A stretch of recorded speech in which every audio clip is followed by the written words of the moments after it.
I got a lot of issues, man.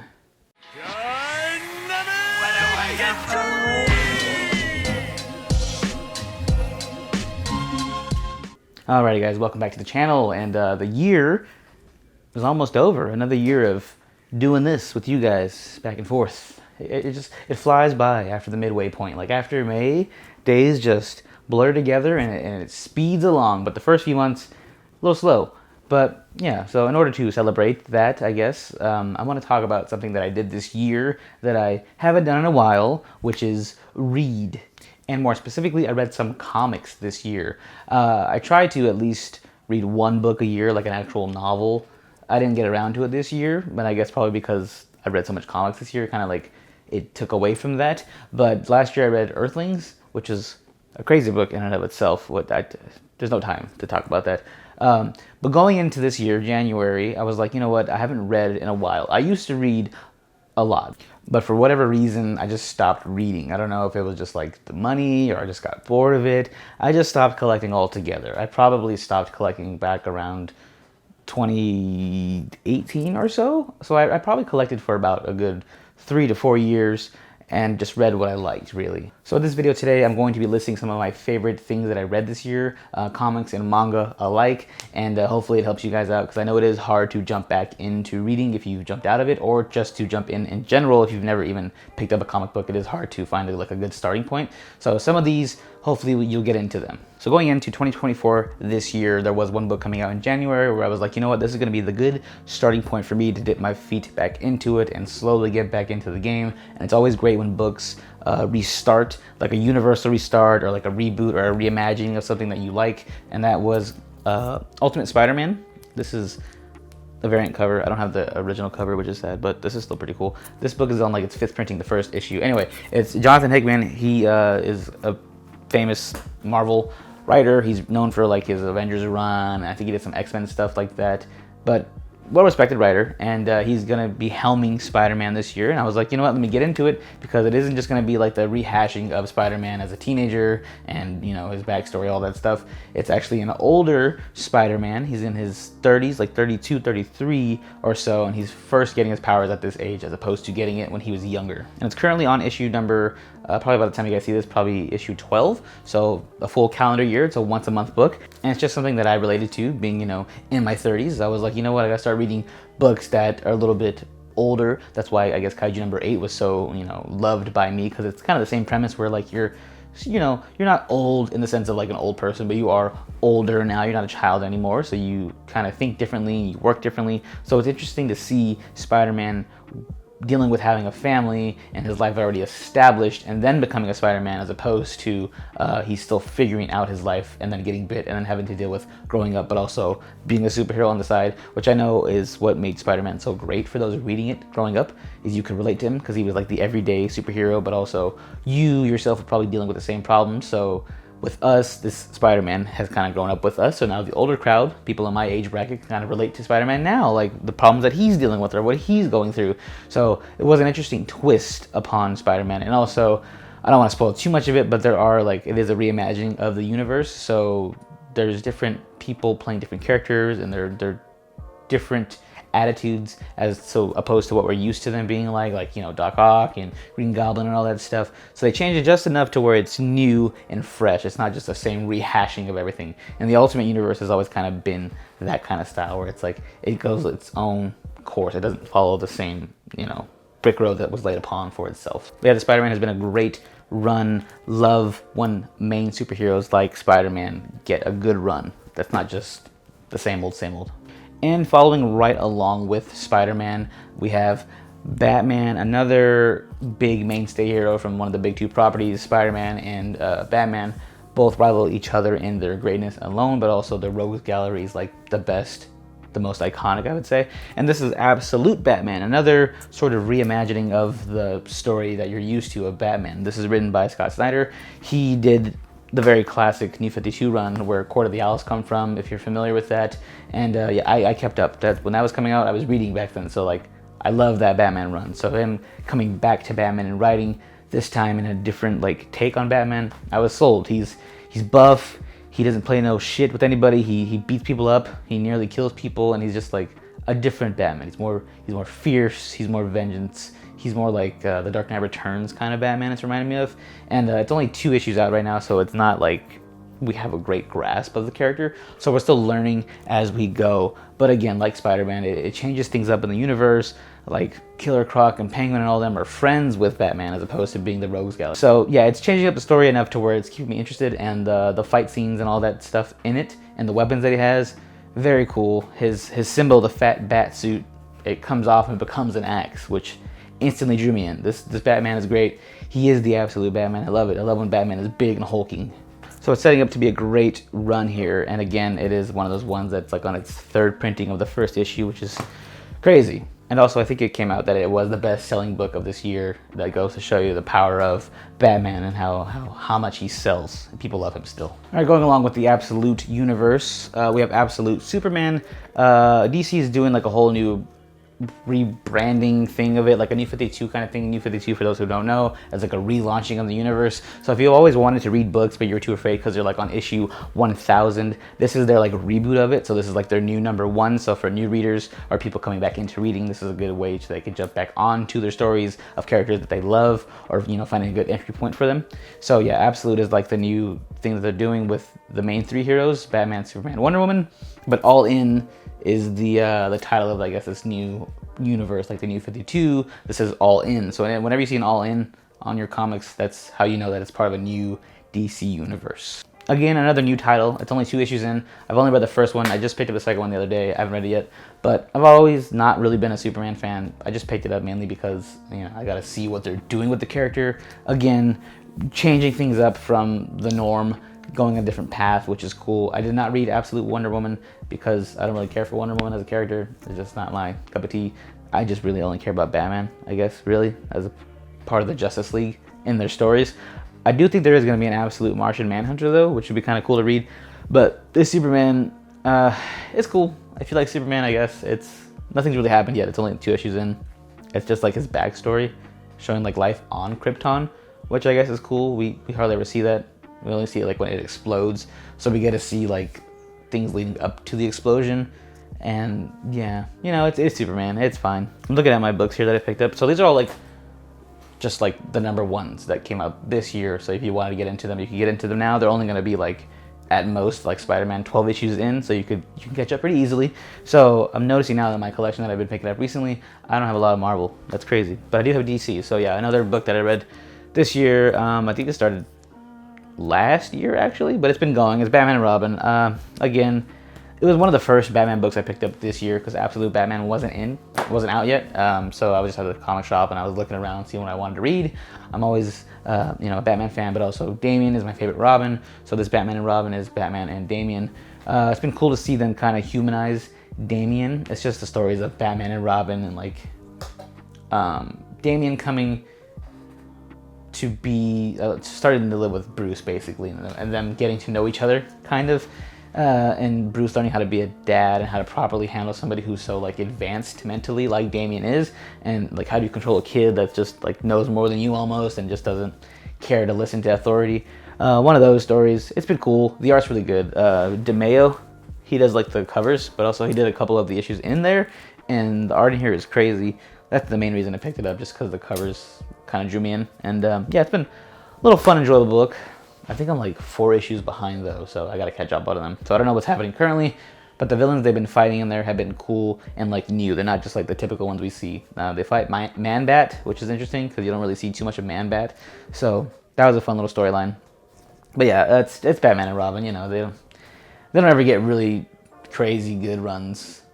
Oh, at least what I've read. They're never like amazing. They're just like they're cool. They have their moments, but as far as like a story continuation monthly, there's points where it's kind of like, let's just move on to the next arc, All right, here are 3 more Image books that I picked up just for like the fun of it, trying to get back in. This is like early what I was trying to read. I have Napalm Lullaby. This is a book by Rick Remender, and he's done crazy good books in the past, like Black Science, and there was something else he did that I liked, but I was like jumping back into reading, and I was looking for, authors that I knew, or I guess writers, what they call them, that I knew and names that I recognized. So I was like, I'll pick up this one. It was a #1. I dropped it, not like hard dropped it. It's just I stopped picking it up when it came out like monthly. I would just see it and be like, you know what, I'll wait till like the next issue to pick it up. So I've only read like the first 3 issues of it. I don't really know where it's going. It's just a book about trying to kill God, essentially. So, you know, that's kind of cool. And then I have Hyde Street. I picked this up. It's an Image book. I picked it up because Jeff Johns is writing it, and Jeff Johns was one of the former president of DC Comics. I think just the comic side of it. I don't think he did the film.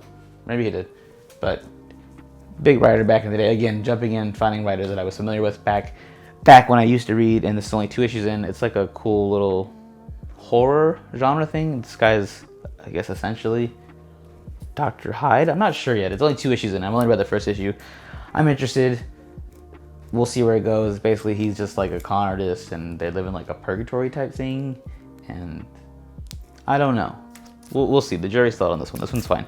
And then we have Minor Arcana, a book by Jeff Lemire, the man who did Sweet Tooth, and a couple other books back in the day, but I think Sweet Tooth is like his biggest one.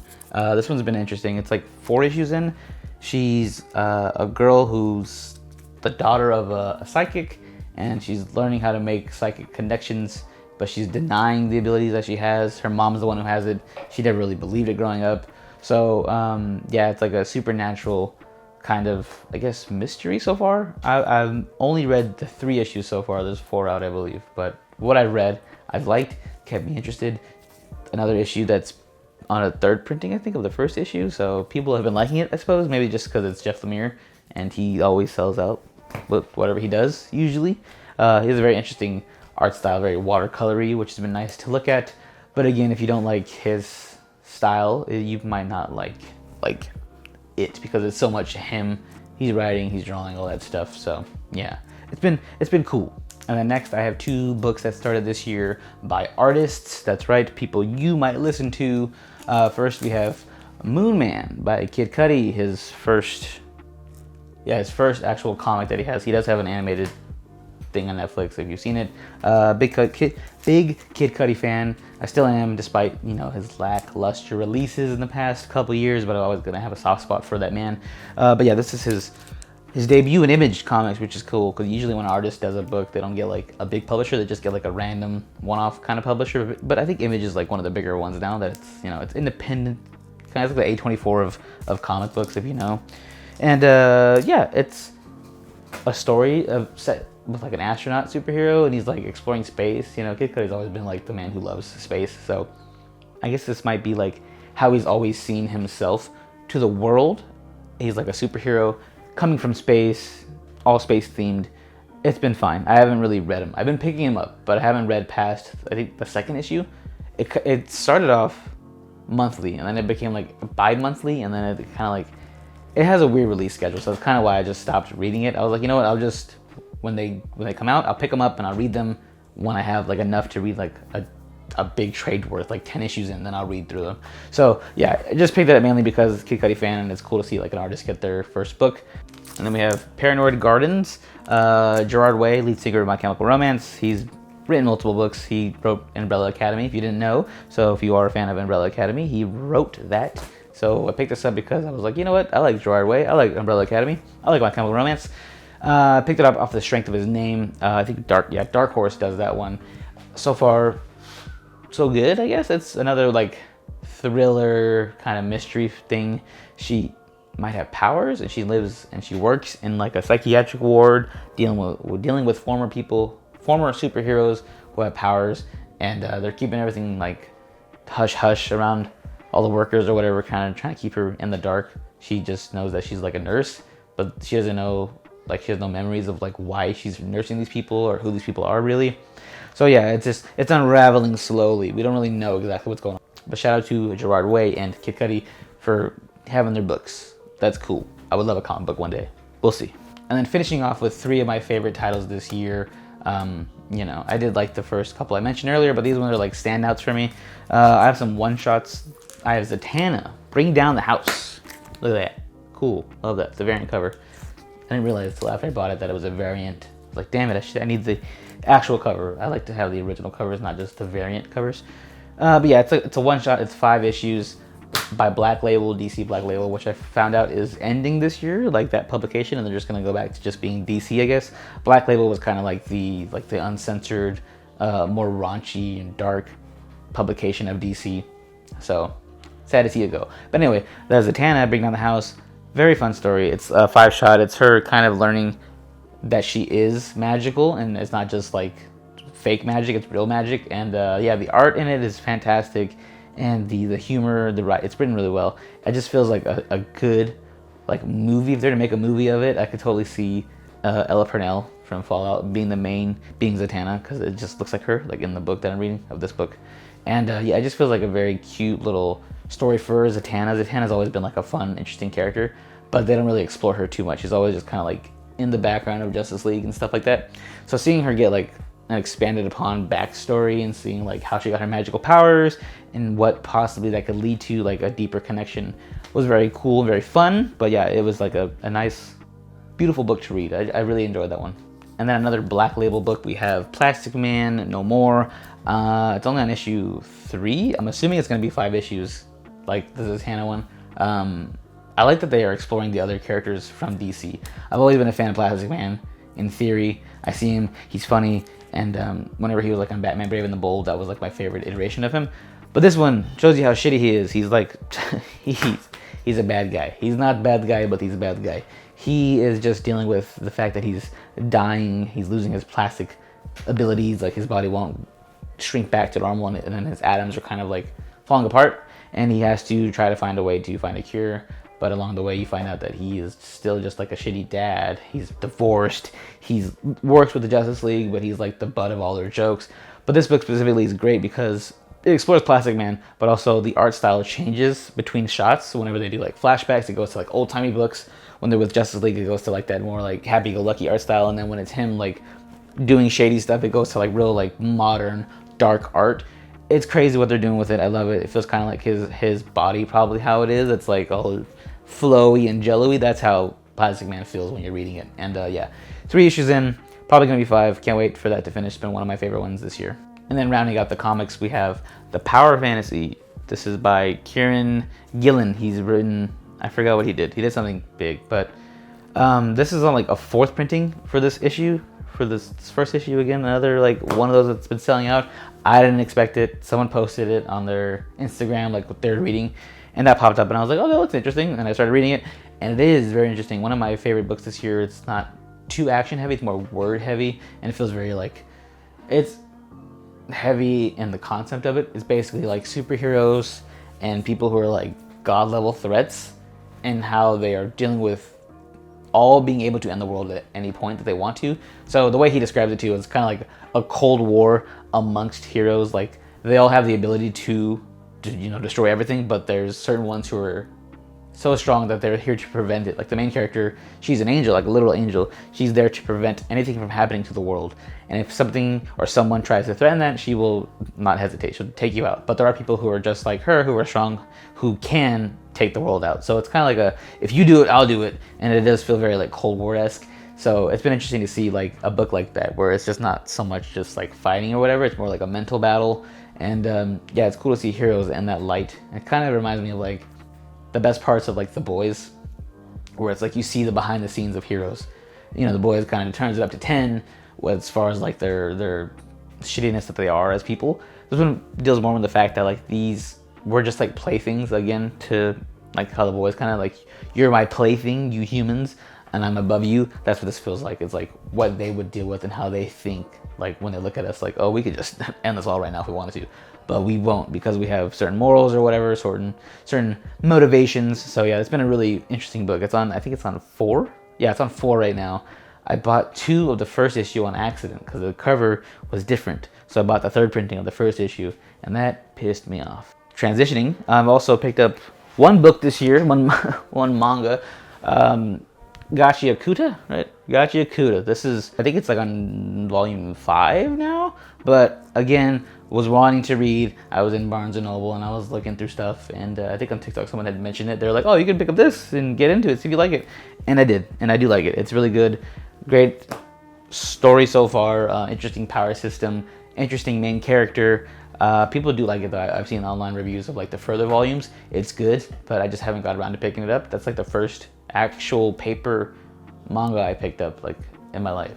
Everything else has been on the Shonen app, which again, going further into it, what I've been reading as far as mangas go, Dan, which we've talked about endlessly here on the channel, which is continuing to be fantastic, a good weekly, which is crazy that the quality of that is still weekly.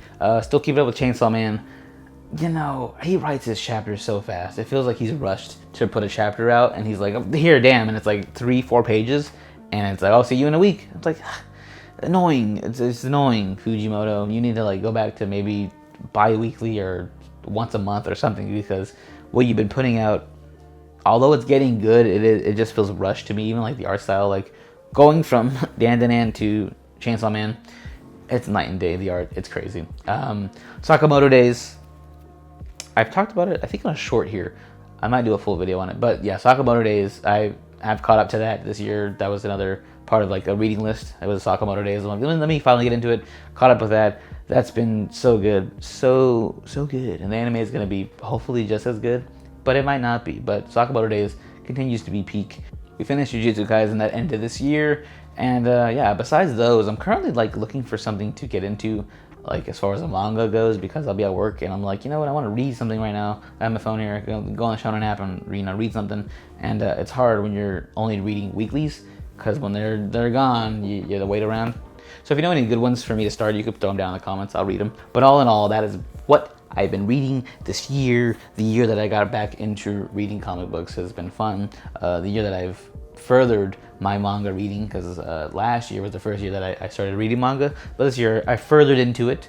And yeah, it's just been a whole year of reading things and enjoying them for the most part. So as I mentioned earlier, hopefully you guys saw something in here in my list that you're interested in checking out, that you want to read. I know I gave quick rundowns of it, but hopefully you guys you know, go out and do your own research and find stuff that you want to read, because getting into comic books is fun. It's a cool little hobby, and it's timeless. So hopefully you guys enjoyed it, and like I said, whatever you want me to read or check out, leave it down below. I would love your suggestions. If you want to follow us, you can do that also down below, and subscribe down below as well. That's all appreciated. And yeah, until next time, go pick up a book and go read it right now.